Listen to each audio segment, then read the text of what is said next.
Hello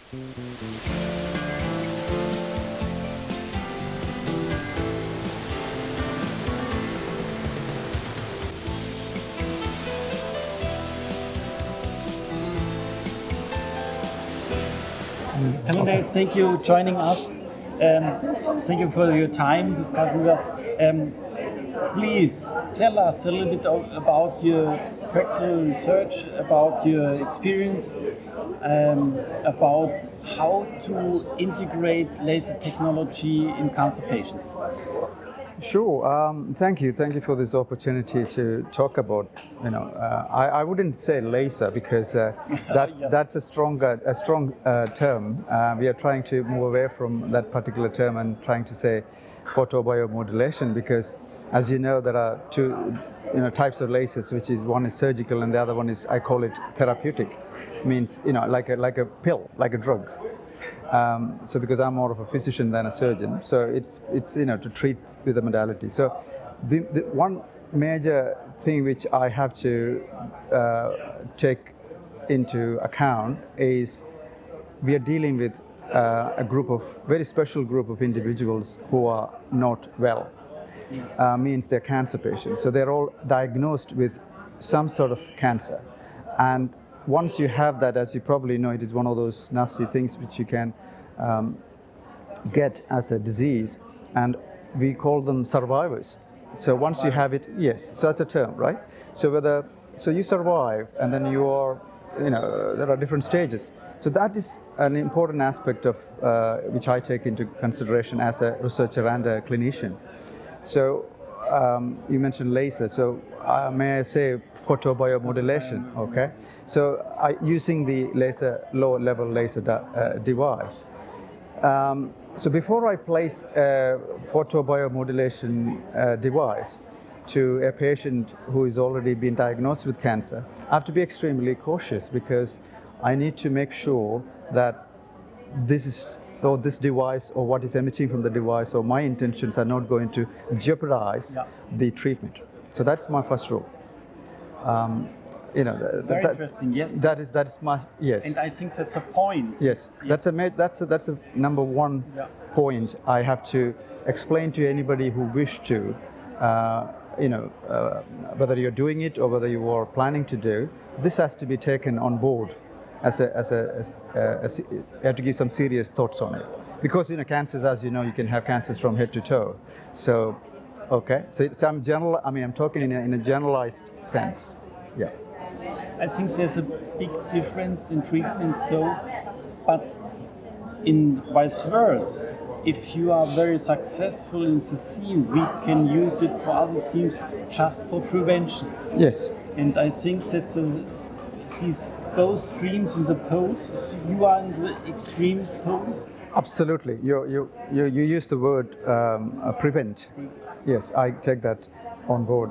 So that's another thing which you have to think. So are you using it as a prophylactic? So if I may use some medical term, or a therapeutic? Okay. So you can use prophylactic, like prophylaxis in medicine. We know what it is, to prevent or to control or to mitigate something which you anticipate. Yeah. So you anticipate something is going to happen. To prevent it. Yeah, prophylactic. Yeah, absolutely. I think it has been already, we have enough data showing that there is a difference between photobiomodulation. When you use it in an early stage, it does reduce the severity of the anticipated whatever that problem is. Yes, you're right. Or maybe, could we say, if we get a prevention concept, we could avoid cancer? Is it possible? That is a wish. That's what we all, like you're a clinician, that's what we all want, is it not? We always want things not to go bad or wrong.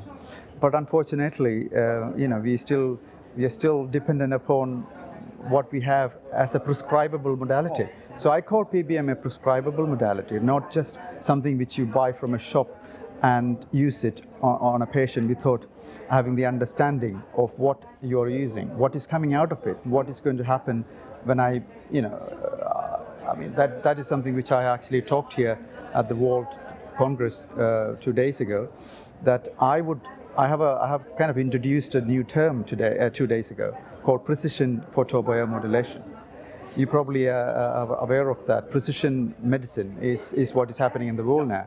So I think that word I carefully used 2 days ago because I think it's a message. It's a message to the community that there are variations. Not everybody react to the same drug the same way you want it to work. Yes. We know that. So that has to be taken on board too. So not everybody is going to have, it's not like one pill, Yes. one fits all. Yes. Yeah. I think you have no side effects. Yes. And that's a good thing. So without side effects, you can put in a prophylactic concept. What's not possible with some drugs or things like that. That's Sure. One point we have to emphasize. Yeah. So when I say prophylactic and therapeutic, what I was trying to say is, like I said, the severity, especially in cancer patients, they have a lot of issues from the cancer or the disease itself, and then they have a lot more from the treatment. From the treatment. Yeah. So hematological or solid tumors or head and neck. So if it is radiation, it's a direct effect. If it is hematological and chemotherapy or stem cell transplantation, as you know, it is all indirect. Yeah. But these are all things. So you're right. I mean, if you can prophylactically reduce it and also continue it as a therapeutic modality until they recover fully and they leave the hospital. So I mean, I would start it early and during, and it is also important to maintain.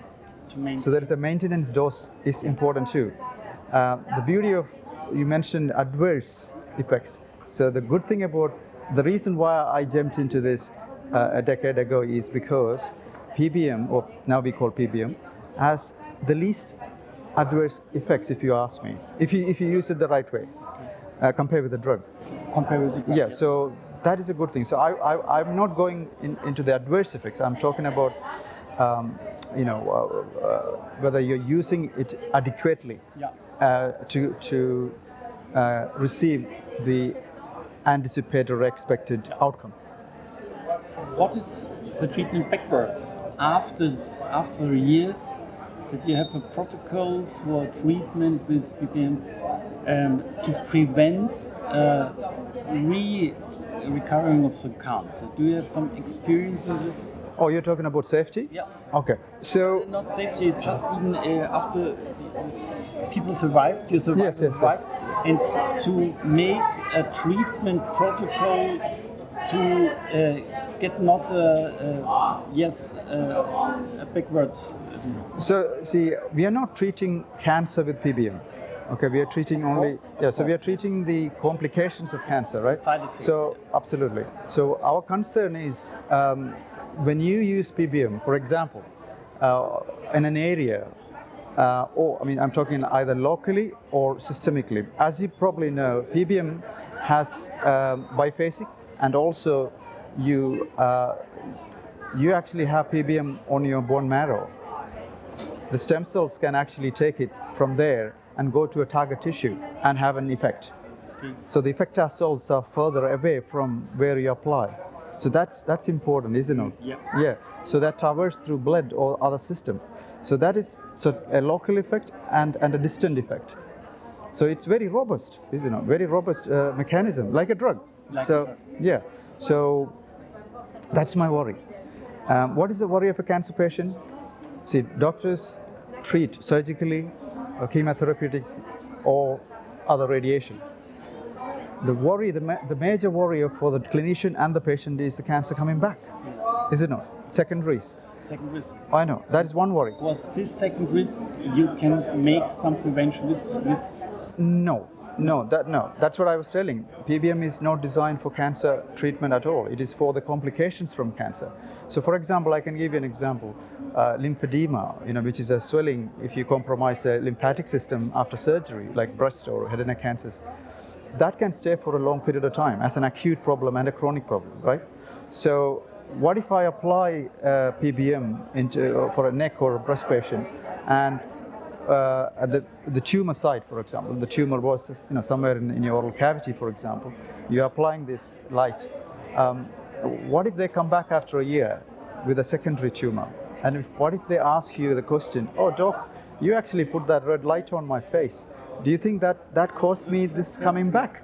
So that is something which that is not necessarily an issue when it comes to other medical specialties where they use lasers or PBM widely, like for example physiotherapy or pains, muscle aches and pains on joint problems, or from neurological to So that's something which we have to be again. These are questions. I'm not saying it is happening, and there are some lab-based studies, but it is. As a responsible researcher and clinician and academic, we should be aware of that and do the right thing. In your article, it's very easy for us to have a manual how to use. Yes. And maybe it could be the first step to get a little bit closer to the practitioner to show them how to. Sure. So see, first of all, you have to be trained. Okay, so you have to be trained for laser safety, even though it is not a laser. That is one thing, because I learned a lot from that course. Because before I touched the machine, I went for a course, 2 days course, intensive course. So I learned a lot from that because I didn't know these things. And it's a device which you requiring safety and have to safety switches and safety mechanisms. So you need to that. That's one thing. So you have to get trained yourself to being able to use it as a device, medical device. Secondly, depending on the tissue and the area which you are going to apply, very important, isn't it? For example, your face or a joint or inside the mouth, tongue or under the tongue or neck. So that is important. You need to know the anatomy. So you have to be a trained clinician. And when you apply, where do you put it? Do you put closer to the skin? Do you touch the skin? Or do you keep it away?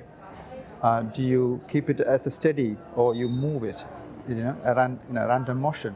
Or do you give pulse or continuous? Spot size, which is the area, when you apply, the light actually hits you exactly. So the size of that spot. So there are a lot of variables involved for the best result. So extraorally, it's ideal because to use a bigger device, because you can cover a lot more area, isn't it? But intraorally, because you have to put through the mouth, it has to be a smaller device. Yes. But that may take a longer period of time because you have to do one at a time. So, and again, you hit one place and you move to the next place, not scanning motion. And you have to have a pattern. You have to have a pre-plan, so you will do it properly from the tip of the tongue to the back of the tongue, for example, isn't it? Otherwise, you may miss. So, like any other clinical procedure, you have to have a plan beforehand before you do that. I think, is that what you asked? Very close, yes, it's very close. Yeah. Anything else you want me to? It's yeah. very clear. So that's an important aspect, and also understanding the device you're using, because you know that in the market now we have several devices available. You go around in any country they're producing, so you need to have a quality control kind of check yourself, because I teach students and I teach doctors, trained doctors. So one of the first things we tell them, if you are using something, for example, a sharps, you are responsible for that. You cannot blame anyone else. If you hold something in your hand and you deliver that to a patient, you are responsible. So that has to be the key message, I think. Great. Yes. Thank you very much. No worries. Thank you so much. Thank you for having me. Very interesting. Thank you so much. No problem.